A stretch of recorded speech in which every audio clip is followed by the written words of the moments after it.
Thanks very much for that, Al. We now have to introduce ourselves, which is going to use up some of our 6 minutes. This is Katie, former fashion model extraordinaire and now full-time adventurer. Oh, we have to share the mic. And this is Tarks. He once was an adrenaline junkie base jumper, but now is a dedicated ultra-endurance athlete. Right, our slides have got nothing to do with what we're talking about, so you either listen or you watch. It's one or the other. I was once told that a good public speaker can actually change your life in 6 minutes.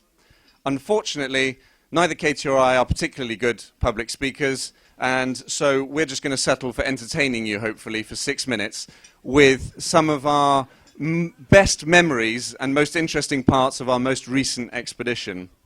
Now, if you ask me what the most frightening day of my life was, I would actually have to say it was the 15th of September last year. And Katie and I, on the Patagonian ice cap, we'd had a horrific day and a horrific storm was blowing outside. And we very complacently zipped the tent right up shut. And then we were cooking away, doing our dinner. And the first signs that something was wrong was when Katie actually said to me that she wasn't feeling particularly well. She was feeling a little bit lightheaded. And I told her to pull herself together, and, you know, as you normally do, the guys always tell the girls. And she said, no, really, there's something very wrong here. And within a couple of minutes, I'd said to her, go and lie down at the tent, have a biscuit, you know, eat something, and you'll be fine in 5 minutes. Within a few minutes, I turned round, and Katie was unconscious. She was having a seizure. It's not funny. She was actually having a full seizure. There was blood pouring out of her face. Her eyes had dilated, and she wasn't responding. And for those of you that may have previously experienced acute carbon monoxide poisoning, it is one of the most terrifying experiences you can ever have in an environment where safety is at hand, let alone in an environment where you're stuck out in the middle of nowhere. So another holiday highlight on the southern Patagonian ice cap is crevasses. They are absolutely everywhere. And on a good day, not a problem. You can wind your way over and round.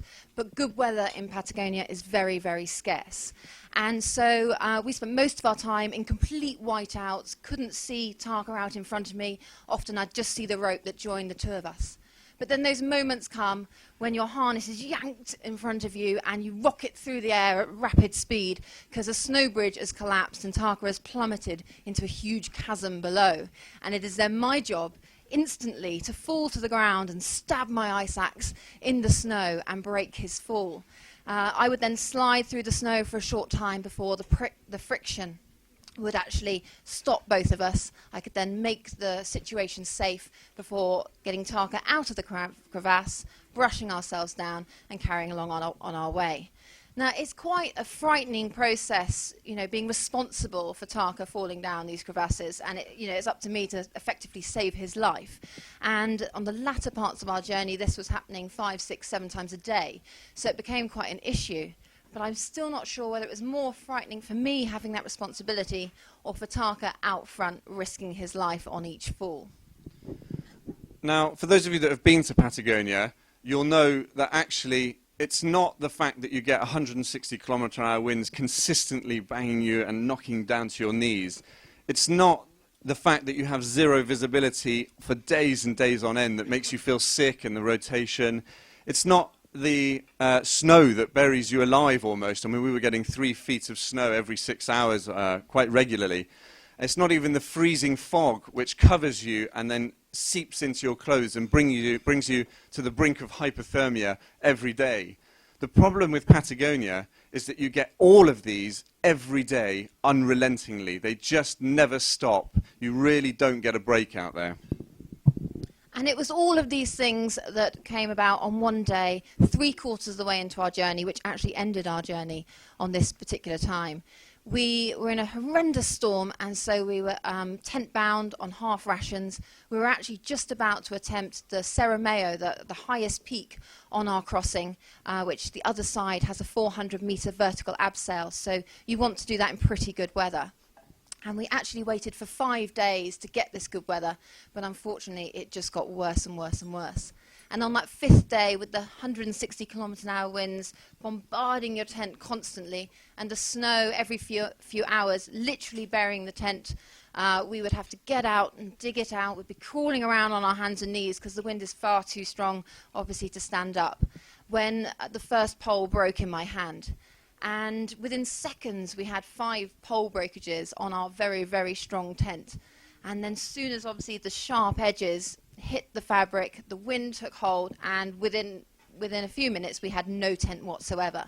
And it's the first time in my life I've looked at Tarka, who's pretty calm about everything, and I saw pure terror in his eyes, which obviously freaked me out completely. And all I wanted to do was curl up in a ball and start crying and pray to be rescued. But on Patagonia, there is no rescue. And so it was a moment where obviously we had to take control of the situation in order to survive. We did manage to battle our way for a further 5 days through these storms with no tent and get off the ice cap, and are obviously here to live to tell the tale. The thing is, ladies and gentlemen, is actually, although we go on these incredible adventures, we do spend almost every single day of our lives being absolutely terrified. And we really are hugely fearful of a lot of it. And if anybody ever tells you that they are not afraid of something, of anything in fact, then I would be deeply, deeply, deeply suspicious of them, because they're either completely mad or stupid. Because courage is not the absence of fear, it is simply our ability to be able to control it in difficult times. I have no idea, ladies and gentlemen, if we've reached the end of our slides, but we have finished our talk, so thank you very much.